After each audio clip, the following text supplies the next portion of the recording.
Well, hey guys. Well, first of all, I need to apologize because today still feels like Wednesday to me, but obviously yesterday was Wednesday. It didn't even occur to me to record a message for you guys, which is why I'm doing it today cuz I obviously yesterday was Wednesday.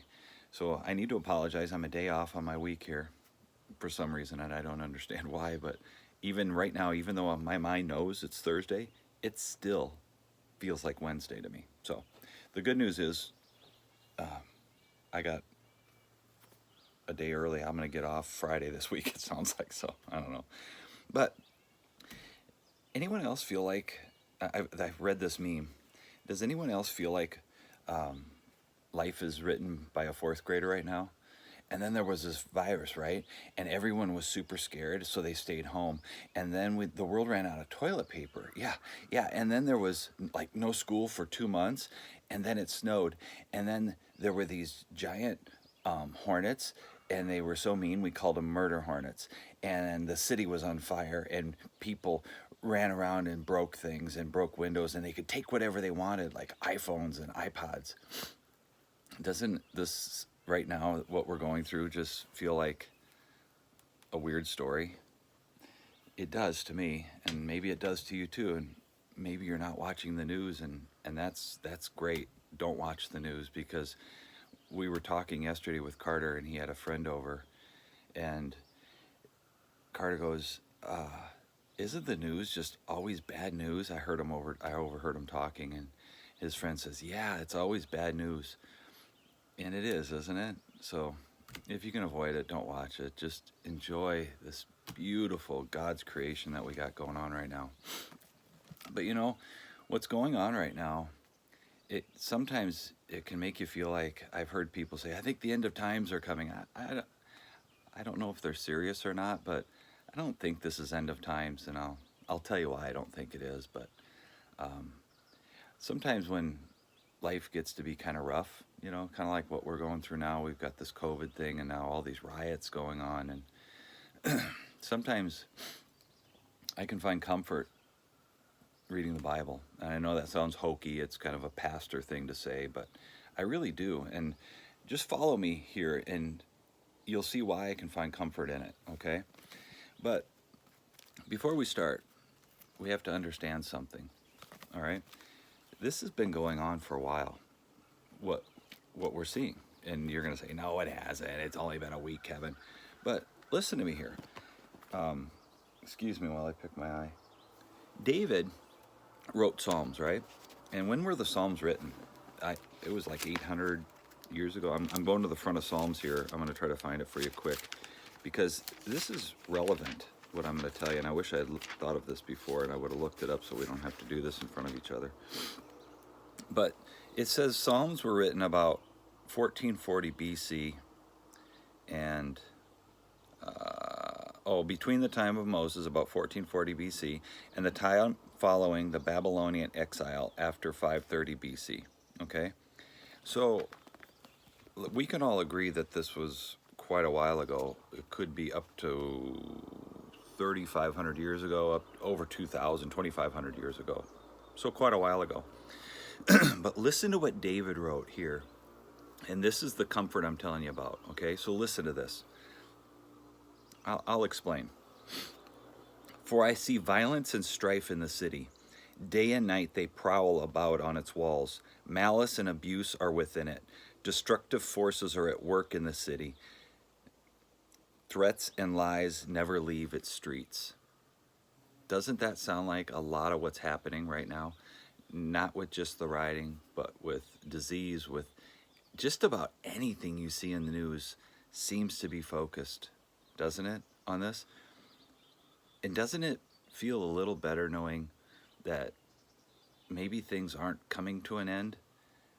That this has been going on for as long as time can record. Let me explain something to you. It's like this. When you were a little kid, a baby even, maybe just a toddler, we'll go toddler age, you were scared of things that you're not scared of today, right? You were scared of maybe thunder, And now today, when you hear a thunderstorm go over, it maybe doesn't even wake you up in the middle of the night. When Eric was a wee little lad, I took him to a car wash, an automatic car wash. I got a fill of gas, and him and I used to just drive around together. And I filled it with gas, and I didn't even think about it because I'm not scared of car washes. But I got gas, and then I selected a car wash. So I drive into the car wash, and I'm starting to drive in, and I look over, and I can see that he's like, his eyes are like, he's scared. It's getting dark as you drive in, right? And then we get in there, and I just tell him everything's okay, it's all right. And then the car wash starts, and you know how loud it is when that water comes over the hood of the car, and it's like vibrating the inside of the car. And he was like, at that point, he was totally scared, right? So I just reached back and held his hand, and I said, it'll be okay. I don't think I helped a whole lot. He didn't cry, but he was still freaked out, right? Well, we can be that way. We can think that this is all the end. It's happening right now. And God says, look, just relax. This has been going on since David was king, right? This has been going on before David was king. This was happening with Adam and Eve. And I'm here. I'm here to comfort you. And that gives me reassurance. It makes me feel like everything's going to be okay. And that part of it is great. It's good to get some self-comfort out of this, but it's our responsibility as Christians not only to get comfort for ourselves, but also to grow.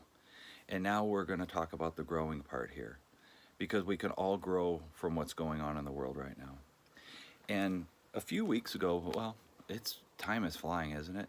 It's probably more like a month ago, Pastor Chris challenged all of us to make a change in our lives. And I've decided to read my Bible each and every day, and I'm going to get through my Bible in a year. And he said, just extrapolate the number of pages in your book by the number of days you want to read, and those are the number of pages you need to read a day. And then from that, you can read whatever it is, 5 to 10 pages, and now you know how many minutes, right? You need to read each and every day. So I've been doing that. And in my reading, I came across something rather interesting, okay? And I was in Exodus here, and something interesting popped up, and I'm going to read to you from Exodus 12, okay? And you guys can turn to Exodus 12 and read it for yourselves. This is when the Lord is about ready to strike down the firstborn of the Egyptians. Well, actually, he was going to strike down the firstborn of anyone that did not put lamb's blood across the top of the doorway, correct? You remember this? And listen to what it says here. I never caught this before, but I want to read this to you. On that same night, I will pass through Egypt and strike down every firstborn, both men and animals. And listen to this. I will bring judgment on all the gods of Egypt. I am the Lord. That is interesting. And that is gods with a lowercase g. So the Lord knows that there's evil forces working within the world. Jesus knew it. He was tempted by Satan out in the wilderness. And God knew it even in Exodus. Way at the beginning, there were evil forces working in the world.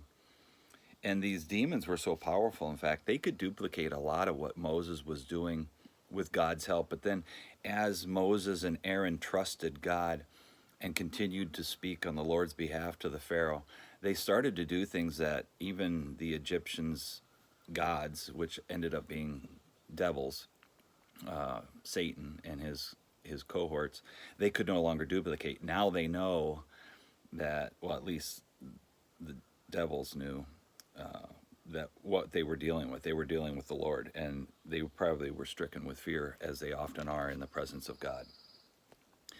So why would we expect things to be different today? I guess we wouldn't, would we? We would expect it to be just as it was 3,000-4,000 years ago, right? We can't expect things to be different because we're still in a world that it isn't ours, and this world is ruled by an evil ruler. And by believing in God, we're going to be accepted into heaven, and that's when we'll be in our true environment as we're intended to be, right? So that there's some comfort in that, isn't there? In knowing that this has been going on for quite a while, and now we need to grow from it. All right, so back to the growing part. And in Matthew, all right, let's go all the way to Matthew, and that's on the other end of the book. And I don't like to do this back and forth stuff, but this all became very relevant here in the past few months, and especially in the past couple of weeks. And we're here in Matthew, and we're talking in Matthew 5:21. Okay, and let me read this to you. You have heard that it was said to the people long ago, do not murder, and anyone who murders will be subject to judgment. But I tell you that anyone who is angry with his brother will be subject to the same judgment. And what they're talking about here is back in Exodus, when Moses receives the 10 Commandments, and he's given the commandments, and it says specifically in there, do not murder, right? And now Jesus is reiterating what he had said earlier to Moses. He is reiterating that do not murder, but he's going to take it a step further. He's going to take it to the nth degree, where if you're angry with a fellow human or a brother, you're subject to the same judgment that would be passed upon a person for murder, right? And I know in this day and age right now, it's easy to pick sides. You either pick the side of the police officer because he's just doing his job, or you pick the side of the guy that was arrested. You know, he did nothing wrong. He was just there. Even if he did something wrong, it wasn't this cop's decision. It wasn't his right to inflict a judgment of death upon this guy. And you can fall into either camp. But I'm telling you, based on what God tells us, that it's not our job to be angry with one or the other, right? And this is where we get a chance to grow. It's our job to love, to show the love of Christ. And there is a lot of that going on right now in the cities. There's a lot of that going on in the country. But unfortunately, that doesn't make the news, because that doesn't encourage a person to use a remote control and click to that particular channel, right? But there's a lot of it going on. You know, it would be easy if we could just pick and choose parts of God's word that we wanted to follow. It really would be, you know, and the Israelites tried it. They wanted to celebrate God when he rescued them from slavery. And again, I'm in Exodus here because that's what I've been reading. But they were less than enthusiastic to follow him through the desert, weren't they? They start moaning and groaning. In fact, I start writing or highlighting in my Bible here every time they moan and groan about something because they're thirsty or they're hungry, it's hot, and my pants don't fit right, and you know, whatever it is. The funny thing is, we're not any different than the Israelites, are we? And we learned that back many years ago when our church did the story, which put the Bible in a chronological order. It becomes very evident that us and the Israelites are very, very similar, if not exactly the same. But we're not in a position to pick and choose when we want to follow Christ. We see examples and similar habits of that today, when people will do this a la carte religion. You know, I'll take a bit from Christianity, and I like that from there, and I'm going to pull this from over here, and maybe this from Buddha, and they kind of create their own. Well, aren't all religions talking about the same God? And it all ends up in the same place, and nothing could be further from the truth. Christianity talks about salvation through Jesus Christ. Other religions talk about, well, some religions, if you want to call them religions, don't even acknowledge that there's a God. It's just maybe more of a feel-good. Buddhists and Hindus, it's more of the world's aura and powers, and it's just about a feel-good, being a better person. Christianity is the only religion of the world that talks about salvation through God, and God came into the world and sacrificed himself for you and I. And we need to keep that in mind, because I'll tell you right now, if I could do an a la carte religion, I would gladly get rid of hell. Wouldn't you? I mean, think of all of our neighbors that we love dearly, that, or friends or family, that just choose not to believe, and because of that, they may be great people and very nice people and do lots of good things, but because of their choice not to believe, they're headed to hell. And if I could get rid of hell, I would do it in a heartbeat. But that isn't my place. God has decided that we need hell, and that hell is a necessary evil. And we can't pick and choose. We can't pick and choose if we're going to love our brothers. We can't pick and choose which side to be on, because the Bible is very clear in Matthew, as it is in Exodus, that we are to love our brothers. And if we harbor hatred, then we're subject to the same judgment of murder as we were in Exodus. So think about that. Think about our responsibility as Christians when this type of thing is happening. What can we do instead of fueling a fire? What can we do to put that fire out? All right?